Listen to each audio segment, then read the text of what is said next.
I've interviewed the top black business minds from all over the world, and the only commonality in their responses was one. That is what to study if you are a black entrepreneur, creator, or leader. Why? Because our pathway to success is different. We have roadblocks that not everyone has. Now, they suggest that we study the stories of everyone, but we pay particular attention to the strategies of other black entrepreneurs, creators, and leaders. It's for this reason I've created this. These are the top 7 must-reads if you are a black entrepreneur, creator, or leader. Now, if you're not black, but you produce products and services for black people, I still want you to read this. Why? 1, out of respect, but 2, it'll better help you to strategize your business. Pay attention to this video series, very important. The top 7 must-reads if you are a black entrepreneur, creator, or leader. Okay, first up on the list is The Negro in Business by W.E.B. Du Bois, not to be confused by the other Negro in Business by Booker T. Washington, which is a great book. But the reason why I love this book so much is it is the most thorough, accurate accounting of black people in business in the United States after slavery. It breaks down the types of businesses that we owned, the assets that we had, the cities they were located in, and much more. But the reason why this is so powerful is that it clearly demonstrates the answer to the problem we had in 1899. And the problem was social. The problem was educational. The problem was political. And the answer in this book, or should I say report, is the elevation of our businesses. What's the problem today? Educational, political, social. What's the answer today? The elevation of our business. Please buy this. Not just download the copy, but buy a physical version. Read it, put it in your library, treasure it. It's history. Okay, next up on my list is a book about one of the most critical figures in the history of black business. Who am I talking about? None other than Marcus Garvey in the book Negro with a Hat. Now, the author of this is historian Colin Grant. He does a phenomenal job of breaking down how this modest Jamaican boy travels to the United States and creates an audacious business plan to create Black Star Lines among many other entities. Now, what I also love about Garvey's story is that it is a masterclass in personal branding. You'll learn how to brand, how to grow a platform, how to create an audience, and unfortunately for Garvey, but fortunate for those of us who see lessons in tragedy, we understand what not to do from his story. Negro with a Hat, must read. Next up is more of an economic book, but it's a critical book if you were involved in black business. What book am I talking about here? Black Labor, White Wealth, the first book by Dr. Claude Anderson, world-renowned intellectual. Now here's what's going on in this book.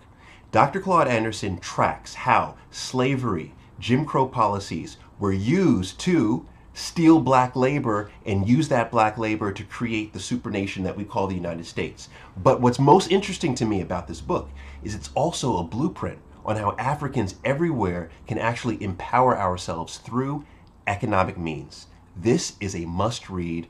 Read it immediately. Black Labor, White Wealth. This next book is about someone we definitely need a major motion picture about. Let me give you the context. His grandparents enslaved. He was born into poverty. His first job as a coal miner. Nearly a century later, he dies with an empire worth $130 million. He owns real estate firms, communication firms, insurance firms. Who am I talking about? A.G. Gaston. His nieces, and I think his grandniece, Carol Jenkins, Elizabeth Hines, they break down the most exquisite story. What I love so much about this is that you get a chance to see him build his business, but from the cradle of the civil rights movement. So you get a different POV on civil rights. My favorite quote of the book, he says, simply, "What I did, any man or woman can do, with willpower, determination, and a plan." Epic book. Bye. When it comes to black business, there's no writer more prolific than Dennis Kimbro. I've interviewed him, I've read all of his books, and I've had a very hard time trying to decide which one of his books to put in this list because all of his books are that good.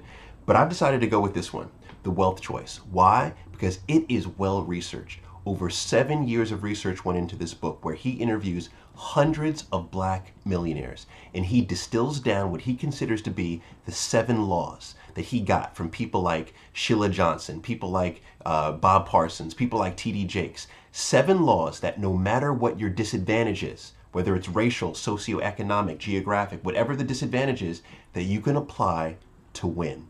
Dennis Kimbro did it again with this book, The Wealth Choice. This is a must read. The next book I just don't have enough words for it. It is the most inspirational book I've ever read. It is the best business book I've ever read. It is actually the first book I ever read cover to cover when I was 18 years old. What book am I talking about? If you know me, you know this book. Why Should White Guys Have All the Fun by Reginald Lewis, the GOAT. Here's all I have to say here. This book is about someone from very modest means in Baltimore who was able to create the first billion-dollar business. That's right, the first black person to build a billion-dollar company.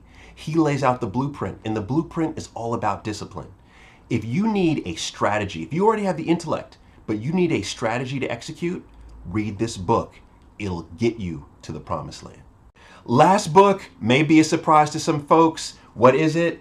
Outliers by Malcolm Gladwell. Now, why is this a surprise to some folks? Well, some people don't realize Malcolm Gladwell is actually black. He's actually Jamaican. Shout out to J.A. But what I love most about this book is not that he talks about black people throughout the book per se, but what he does is, first, his sensitivities are in the right place, but secondly is he does a good job of integrating the stories of black people through this narrative. Also, a lot of the concepts that we talk about now in terms of business success and pop culture, like the 10,000 hour rule, Malcolm Gladwell unveils in his research in this book. My favorite story or my favorite chapter is the Jamaican story, of course, which is in the epilogue. If you want a new look at how to get to success, right? The new formula for what success really means to not just get there, but what does it look like? This is the book for you.